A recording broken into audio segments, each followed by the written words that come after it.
마음의 평화를 찾으려면 단순하게 생각하라. 당신은 하루에 몇 번이나 머릿속이 복잡해진다고 느끼세요. 해야 할 일, 걱정거리, 끝없는 선택의 순간들.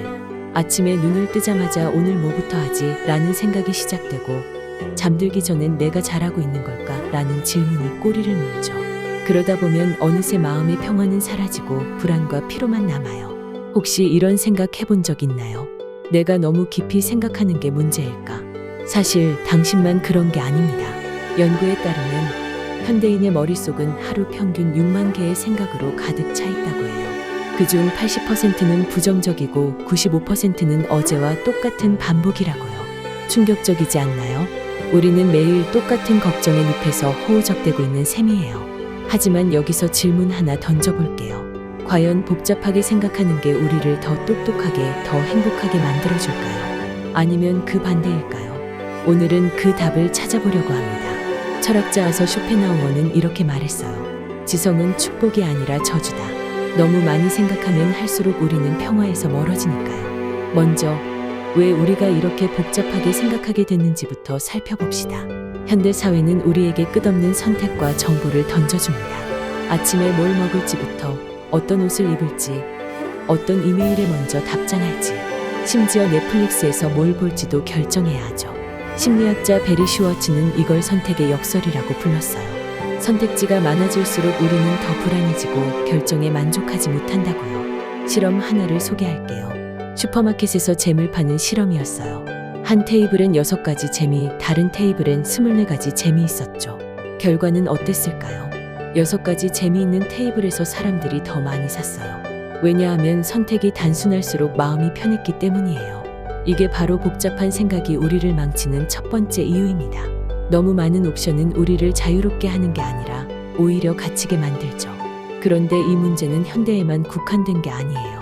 역사 속에서도 복잡한 생각이 사람들을 괴롭혔다는 증거가 있습니다. 르네상스 시대의 천재 레오나르도 다빈치는 그림, 발명, 과학, 해부학까지 모든 분야에서 놀라운 업적을 남겼죠. 하지만 그의 일기를 보면 끊임없는 고민과 미완성 프로젝트에 시달렸다는 걸 알 수 있어요. 모나리자의 미소는 완성됐지만 그는 수많은 아이디어를 끝내지 못하고 방황했어요. 예를 들어 그는 날아다니는 기계를 설계했지만 끝내 완성하지 못했고 그걸 두고 스스로 내가 너무 많은 걸 원했나? 라고 적었죠. 왜일까요? 그의 머릿속이 너무 복잡했기 때문이에요. 그는 단순히 한 가지에 집중하기보다는 모든 가능성을 탐구하려 했고 그 결과 평생 불안과 완벽주의에 시달렸어요. 레오나르도 다빈치는 천재였지만 마음의 평화를 찾는 데는 실패한 셈이에요. 또 19세기 낭만주의 시인 존 키츠는 아름다운 시를 썼지만 늘 자신의 생각이 너무 깊고 복잡해서 사람들과 연결되기 어렵다고 느꼈어요. 그는 친구에게 편지를 쓰며 내 머릿속은 끝없는 미로 같아서 나 자신도 빠져나올 수 없다고 토로했죠.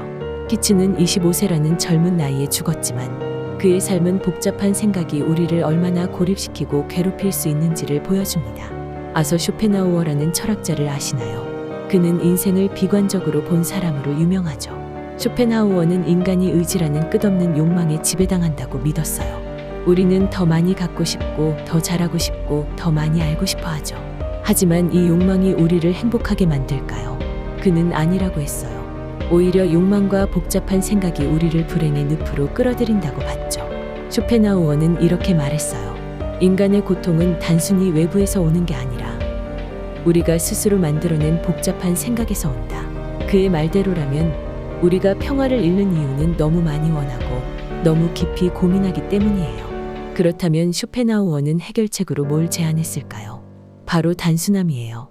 그는 욕망을 줄이고 불필요한 생각을 버리라고 했어요. 자연 속에서 시간을 보내는 걸 추천했죠. 숲을 걷거나 강물을 바라보면서 머릿속을 비우는 거예요. 나무는 더 많은 잎을 가지려고 고민하지 않고 강물은 어디로 흐를지 계산하지 않죠. 그는 이런 단순함이 우리에게 평화를 줄 수 있다고 믿었어요. 심지어 그는 이렇게 썼어요. 평화로운 삶을 원한다면 어린아이처럼 단순하게 살라. 아이들은 복잡한 미래를 걱정하지 않고 지금 이 순간에 집중하잖아요. 쇼펜하우어는 그 단순함에서 우리가 배울 게 많다고 봤죠. 그의 철학은 현대인에게도 큰 울림을 줍니다. 우리는 매일 복잡한 세상에서 살지만 단순하게 생각할수록 마음이 가벼워질 수 있다는 거예요. 이제 단순함이 실제로 어떻게 평화를 가져오는지 역사 속 인물들의 이야기를 통해 알아볼게요. 고대 그리스 철학자 디오게네스는 견유학파라는 독특한 철학을 따랐어요. 디오게네스는 부와 명예를 버리고 통 하나에 살면서 최소한의 삶을 살았죠. 어느 날 알렉산더 대왕이 그를 찾아와 내가 원하는 걸 줄게라고 했어요. 디오게네스의 대답은 어땠을까요? 햇빛을 가리지 말고 비켜주세요. 이 단순한 대답에 알렉산더는 감탄했다고 해요. 디오게네스는 복잡한 욕망을 버리고 단순하게 살았고 그 결과 누구보다 자유롭고 평화로운 삶을 살았죠. 또 다른 예로 13세기 수도승 성 프란치스코를 들어볼게요. 그는 부유한 집안에서 태어났지만 모든 재산을 버리고 가난한 삶을 선택했어요. 그는 새들과 꽃들에게 설교하며 자연 속에서 단순하게 살았죠. 그의 제자들은 그가 늘 웃고 다녔다고 전해요. 왜냐하면 그는 복잡한 욕망과 걱정을 내려놓고 지금 이 순간만 살았기 때문이에요. 프란치스코는 이렇게 말했어요. 적은 것으로 만족하는 자가 진짜 부자다. 그의 단순한 삶은 수백 년이 지난 지금도 사람들에게 영감을 주죠. 현대 사례로는 일본의 미니멀리스트 마리에 콘도를 들 수 있어요. 그녀는 정리의 마법이라는 책으로 전 세계에 단순함의 가치를 알렸죠. 마리에 콘도는 물건을 줄이고 정말 필요한 것만 남기는 삶을 제안했어요. 그녀의 철학은 물리적 단순함을 넘어 정신적 평화로 이어져요. 수백만 명이 그녀의 방법을 따라 물건을 정리하면서 머릿속도 같이 정리됐다고 말했죠. 디오게네스, 프란치스코, 마리에 콘도. 시대는 다르지만 이들은 단순함이 평화를 가져온다는 걸 증명했어요. 이제 여러분의 일상으로 돌아와 볼게요. 혹시 이런 경험 있으신가요?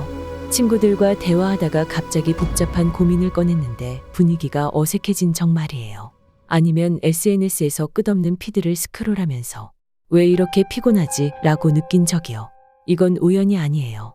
현대 사회는 우리를 복잡하게 만들도록 설계돼 있습니다. 광고는 더 많이 사라고 부추기고 소셜미디어는 더 많이 비교하라고 압박합니다. 인스타그램에서 친구의 완벽한 휴가 사진을 보면서 나도 저렇게 살아야 하나 라는 생각이 들죠.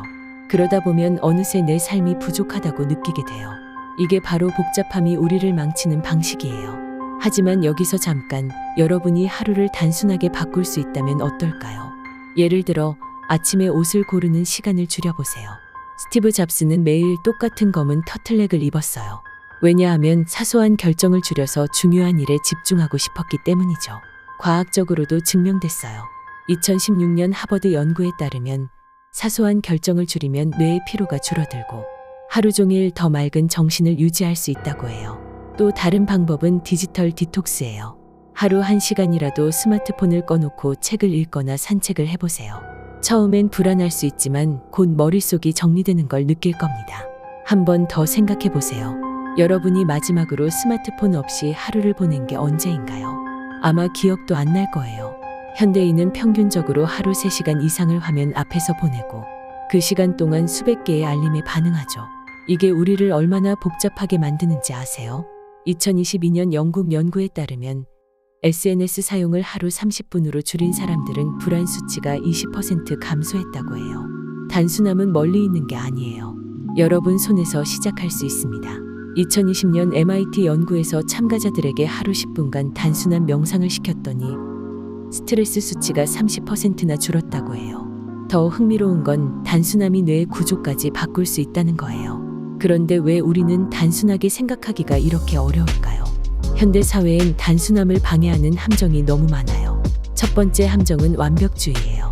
우리는 모든 걸 완벽하게 하려다 보니 머릿속이 복잡해지죠. 예를 들어 이메일 하나 쓰는데 문장을 5번 고치거나 프레젠테이션을 준비하면서 끝없이 수정하는 경우가 있죠. 심리학자들은 이걸 과도한 최적화라고 부르는데 이게 우리를 불안하게 만든다고 해요. 두 번째 함정은 정보 과부하예요. 하루에 평균 34GB의 정보를 접한다고 상상해보세요. 뉴스, 유튜브, SNS 이 모든 게 우리 머릿속을 채우죠. 세 번째 함정은 사회적 비교예요. 타인의 성공을 보면서 나도 저렇게 해야 하나 라는 생각이 들죠. 이건 단순함과 정반대 방향으로 우리를 몰아갑니다. 이런 함정들을 알아야 단순함으로 돌아갈 수 있어요. 여러분이 오늘부터 실천할 수 있는 5가지 방법을 제안할게요. 한 번에 하나만 원칙, 멀티태스킹을 멈추고 지금 하는 일에만 집중하세요. 밥을 먹을 땐 먹는데 걷는 중엔 걷는데 신경 쓰는 거예요. 필요한 것만 남기기, 물건, 생각, 관계에서 불필요한 걸 버리세요. 쇼펜하우어가 말했듯 욕망을 줄이면 평화가 찾아옵니다. 자연과 연결되기, 하루 10분이라도 밖에 나가 바람을 느껴보세요. 자연의 단순함이 여러분의 머릿속을 비워줄 겁니다. 완벽주의 내려놓기, 모든 걸 완벽히 할 필요 없어요. 충분히 괜찮다는 마음으로 접근해보세요. 정보 다이어트, 뉴스나 SNS를 하루 1시간으로 제한해보세요. 머릿속이 한결 가벼워질 겁니다. 이 방법들은 거창하지 않아요. 하지만 꾸준히 하면 여러분의 삶이 달라질 거예요. 복잡함은 우리를 갇히게 하지만 단순함은 우리를 자유롭게 해줍니다. 자, 이제 여러분 차례예요. 복잡한 생각을 내려놓고 단순하게 살아보면 어떨까요? 행복은 무지 속에 있다. 어쩌면 우리가 평화를 찾으려면 덜 아는 척, 덜 고민하는 법을 배워야 할지도 모릅니다. 이 영상이 마음에 들었다면 여러분의 생각을 댓글에 남겨주세요. 단순하게 생각해 본 적이 있나요? 그게 여러분에게 어떤 변화를 줬나요? 더 많은 인사이트를 원한다면 구독 버튼을 눌러주세요. 다음 영상에서 또 만나요.